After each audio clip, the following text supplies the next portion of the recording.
Hi, welcome to the Eastern Township School Board series of videos.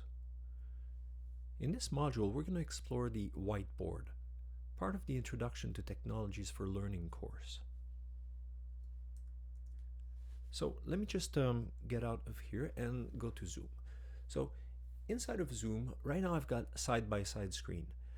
I have a second monitor, so this screen usually resides on the second monitor. I've brought it over so I can show you what it looks like when we use the whiteboard. Now, if I click on Share Screen here, I've got a few different options on what I can share, including the whiteboard, which basically mimics what a whiteboard does in a classroom. So right now, the person doing the call, the teacher, is going to start sharing the whiteboard. So you'll see it change right here, and I can see my whiteboard. Now, I'm the student in this case. I'm going to make this go full screen so I can see the whiteboard in full screen. Now, if the teacher actually starts to write the thing on the board, you can see the screen is moving here. The cursor is moving, and they can actually draw and type things in here and show me different things. Now, the teacher is actually going to clear that, so basically clear all drawing. There we go. Now there's a few seconds delay usually when somebody does something, so don't be if somebody says, well, I've written it down and you don't see it, don't be alarmed. It takes a few seconds from time for it to show up. Now on the very top of your screen, it tells you that you are viewing the teacher's screen, and you have your view options here. Very important, because right now I can't do anything but watch. So if you go to the black little tab up here and click on view option, you got different options. You can scroll down, you can make your screen go smaller, bigger. You can also request remote control. You can exit the full screen, and very importantly here, you can annotate. Annotate is what we're looking for right now. So if I click on annotate, I will get this toolbar that shows up. So let's explore what this toolbar does. First of all, you can click on format. Formatting will let you pick the color you want to use. If you go back in here, you can also pick the width of the line that you're going to use. And always you have to go back to it if you need to change something.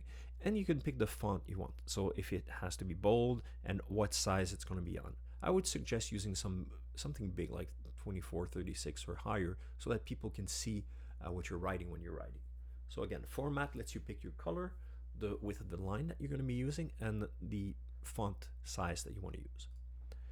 Now, once you've selected all that, you can actually click on mouse, moves around. You can click text and type some text.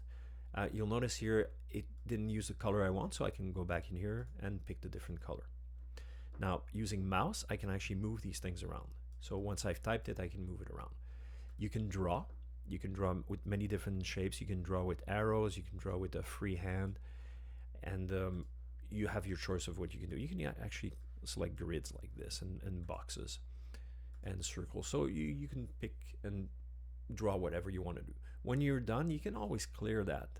So clearing will let you remove what you've written or what you've drawn. So let me just draw something again.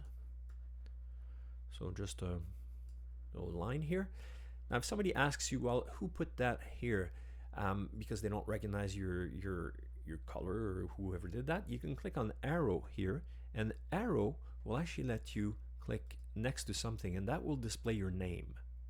So it's a good way to point at something. Sometimes this will have something different in here, and then you'll need to click and grab arrow. You can also stamp things if you approve or if you're not sure what that means. So very simple to use. Eraser lets you click on something and erase it. Undo is redo and undo. If you've if you've removed something you didn't want to, you can remove it or redo it. And then when you're done, you can clear everything, or you can just keep it like that and you can save it. When you save, you can decide to save as a PNG file or a PDF, and clicking save will actually save it. You can show in Finder, and when you're done with the class, it'll actually tell you and show you the window where it actually saved it. So if you forgot that you saved it, you can always go back. So that's basically how we can use this. So you can see by your format, you can pick a color, size of things, and then you can use your mouse, you can use text, you can draw, stamp, point to what you've written, and undo and redo and clear and save. Once you're done with this, the teacher will actually close